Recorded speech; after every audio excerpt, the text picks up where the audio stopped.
Fox 26 is dedicated to shedding a light on the thousands of missing people in the greater Houston area. And in tonight's edition of The Missing, Fox 26's Gabby Hart speaks with a son who hasn't seen his mother in more than 30 years. And for the first time in his life, he's sharing his mother's story. David Conner was just a child when his mother vanished from the Houston area. For years, he silently dealt with the pain of not knowing what became of the woman who brought him into this world. Well, now he's finally speaking out in hopes that someone can help him find closure. It's a hard life. It's something that you cannot explain to anyone. The last time David Conner saw his mother, 30-year-old Sheila Conner, it was 1991. He was 8 years old, and he still remembers the moments that he learned she was missing. I have a memory of it. I have a memory of being pulled out of the bathtub from the arrival of the police to our house to tell me that she had disappeared. David says the last time anyone heard from Sheila, she was at the home of a much older man who she'd been having a relationship with. I know that they had an intense relationship.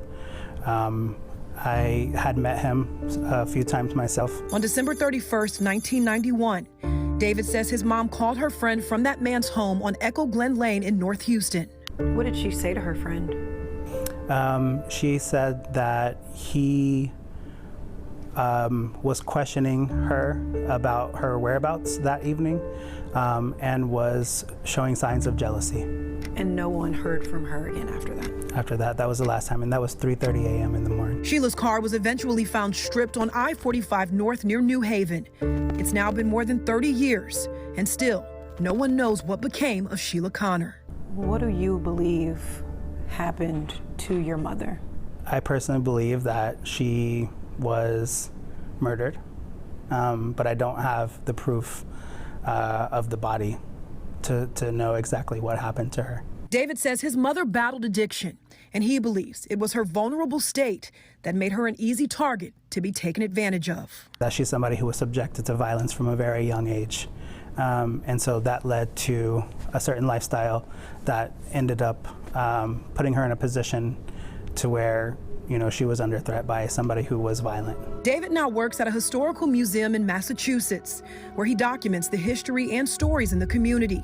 He says he felt it was time to speak out and make sure that his mother's story isn't left out of those history books. I want her life to be remembered as a woman who deserved dignity.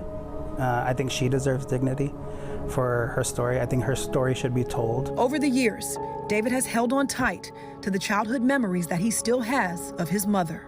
She was very affectionate.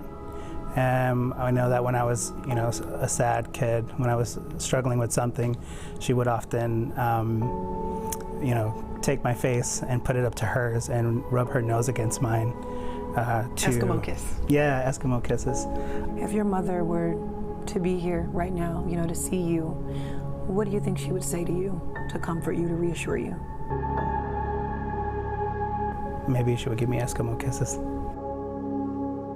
Now, David Conner's hope is that someone out there knows what happened to his mother and that they'll do the right thing and come forward to help him close a chapter that's been open for far too long. If you know anything, pick up the phone and call the Texas Center for the Missing or the Houston Police Department. I'm Gabby Hart, Fox 26 News. And as Gabby mentioned, Fox 26 has partnered with the Texas Center for the Missing to help shed a light on the thousands of missing person cases across the Houston area. And you can help us too by sharing their stories. And you can head over to our website, fox26houston.com. All you have to do is click on the Missing tab.